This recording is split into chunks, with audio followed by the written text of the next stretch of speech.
Okay, so I used to think getting a mortgage was like pulling teeth, but let me tell you, it doesn't have to be that way. Today, we're going to talk about mortgage pre-approval and why it's basically your secret weapon when you're out there house hunting. Trust me, this little piece of paper can make you the hottest buyer on the block. Listen up, because this is important.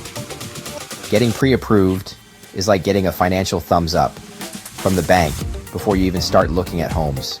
It's not as difficult as you think. You'll need to pull together some docs like your pay stubs and bank statements.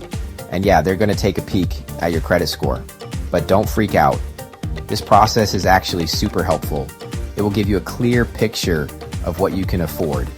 And sellers, they love seeing that pre-approval letter. It's like you're saying, hey, I'm serious about buying, and I've got the bank backing me up. If you want more info or need help with your pre-approval, just reach out to me, Gregg Pomeroy, at New England Lending. Happy house hunting, folks.